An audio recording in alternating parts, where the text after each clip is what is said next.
You know those moments in life where someone pushes you, thinking you'll just fold? But then life throws a curveball and suddenly the tables turn? Well, today's story is exactly one of those moments.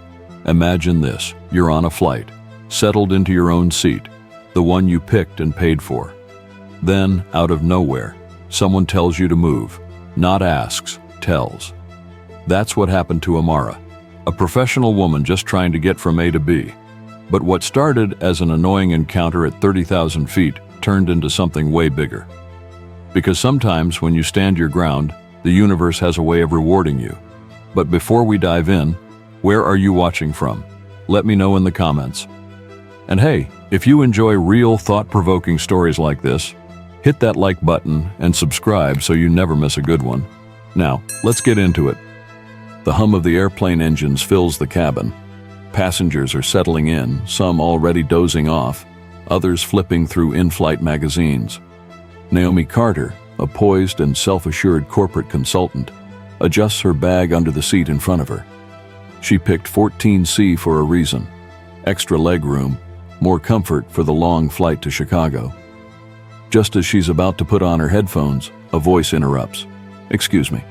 Naomi looks up. Standing before her is a woman with sharp blue eyes and an expectant smile. Victoria Langley, an affluent mother, gestures toward Naomi's seat. Beside her, a wide-eyed teenage girl shifting nervously from foot to foot. "My daughter has flight anxiety," Victoria explains, her tone carrying an air of entitlement. "She needs to sit by the window. Would you mind moving?" Naomi blinks. She's polite but firm.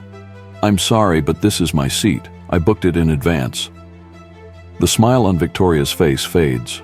Her voice lowers, but her demeanor sharpens. "You can take my seat in 24B aisle, still perfectly fine."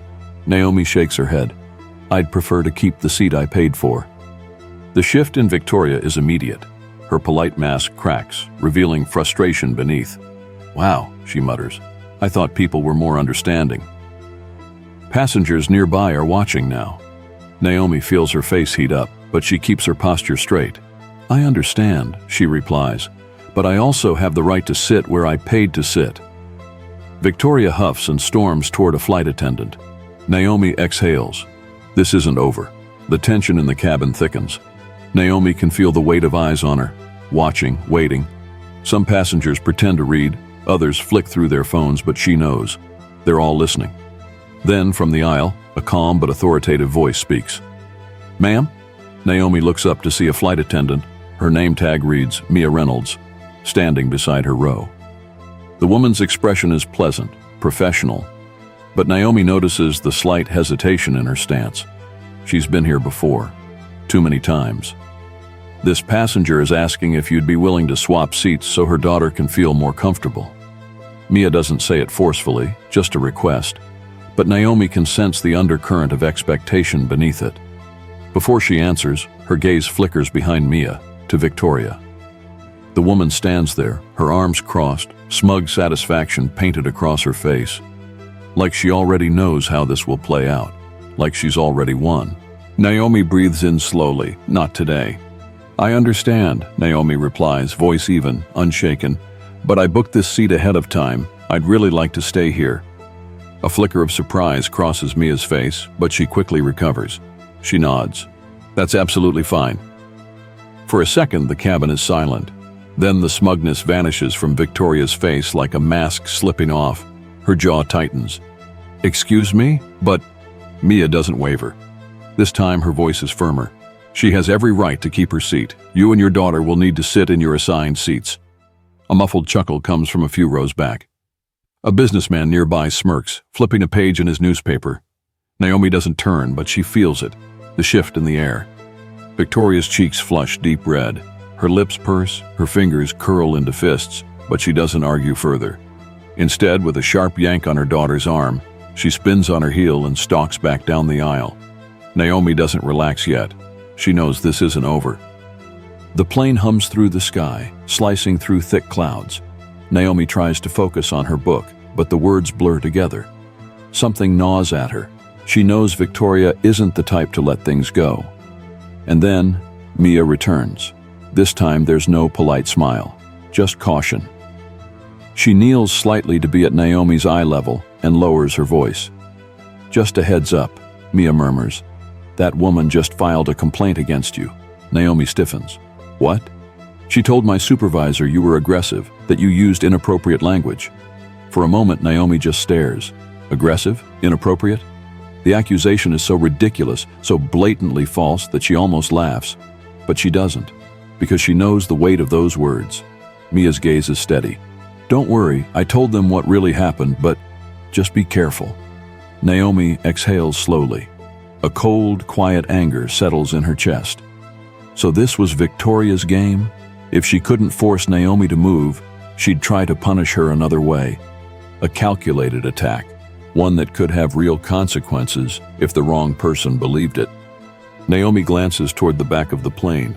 Victoria isn't looking at her, but Naomi knows she's smiling. She tightens her grip on her book. It's fine. She'll never have to see this woman again. Right? The next morning, Naomi steps into the gleaming lobby of Sterling and Company. The energy in the office is electric, a place where deals are made, futures shaped. She's been preparing for this meeting for weeks. A major contract, a career-defining opportunity. She strides toward the conference room, pushing past the echo of last night's events. That was yesterday. Today, she owns the room. As she enters, the boardroom is already filling with executives. Men in tailored suits, women in sharp blazers, decision makers, the kind of people who determine company culture. Naomi scans the room, and then her breath catches. Sitting at the end of the table, frozen mid-conversation, is Victoria Langley. Naomi's stomach drops. For the first time, she sees Victoria without the smugness, without the control. Because now Victoria knows exactly who Naomi is, and Naomi knows exactly where they stand. The seconds stretch. A pause too long and people will notice something is off. So Naomi does what she does best. She smooths her blazer, raises her chin, smiles. "Good morning, everyone," she says, voice steady, composed. "Let's talk about what true leadership looks like." She watches Victoria swallow hard. This time, Victoria can't demand her to move. This time, Naomi is the one in control. Naomi delivers the pitch of her career. The room is engaged, executives nodding along, a few even scribbling notes, a telltale sign they see value in what she's saying. And Victoria? Victoria sits stiffly, her hands clenched on the conference table. She looks like she's swallowing glass. Then, just as Naomi wraps up, a voice cuts through the air. "Naomi, this was fantastic." It's Richard Calloway, the firm's senior executive. He leans forward, eyes locked on Naomi. "I want to implement this immediately." "Victoria, since this falls under talent acquisition, you'll be working closely with Naomi on rolling this out." The room goes silent. Naomi turns her head just in time to see the color drain from Victoria's face. For a split second, Naomi almost feels sorry for her. Almost. But here's the real kicker. Naomi wasn't just here to consult. She takes a deep breath, leans forward, and drops the bombshell. "I appreciate that, Richard. And I agree. This initiative is crucial. But before we move forward, I need to disclose something." The room waits. Even Victoria looks up now. Naomi's voice is steady, clear, unshaken. "Before this flight, I had never met Victoria Langley. But I did have an interaction with her on the plane yesterday, an interaction that showed me firsthand why companies struggle with diversity and inclusion at the leadership level." The energy in the room shifts. Some executives glance at Victoria. She's gone completely still. It was a small moment, a seat dispute, a request. And then, when I didn't comply, an attempt to use power and influence to force me out of my place. A murmur ripples across the table. Richard Calloway frowns. "And when that didn't work," Naomi continues, her tone sharper, "an attempt to discredit me, to use false accusations in an effort to damage my reputation." Now, all eyes are on Victoria. She sucks in a breath, her fingers gripping the table so tightly her knuckles turn white. "I bring this up," Naomi finishes, her gaze never leaving Victoria, "because if we want to talk about leadership, we need to talk about accountability. And if we want to build a culture of inclusivity, we need to start by recognizing how power can be abused, even in the smallest interactions." Silence. Thick, uncomfortable, real. Richard Calloway clears his throat, his expression unreadable. "Victoria," he says, "is this true?" For the first time, Victoria doesn't have an answer. After the meeting, Naomi is packing her things, feeling the weight of what just happened. She didn't set out to expose Victoria, but when the opportunity came, she took it. Then she hears footsteps behind her. She turns. Victoria. For the first time, no arrogance, no smugness, just silence. Naomi waits. And then, Victoria does the last thing Naomi ever expected. She extends a hand. Naomi's eyebrows lift. "I underestimated you," Victoria says quietly. Naomi doesn't shake her hand. She just tilts her head. Most people do. Victoria exhales, drops her hand, and then with a small, bitter smile, she nods and walks away. And in that moment, Naomi realizes something. This wasn't about revenge. It wasn't about humiliation. This was about power. And Naomi didn't just take a seat. She took her place at the table.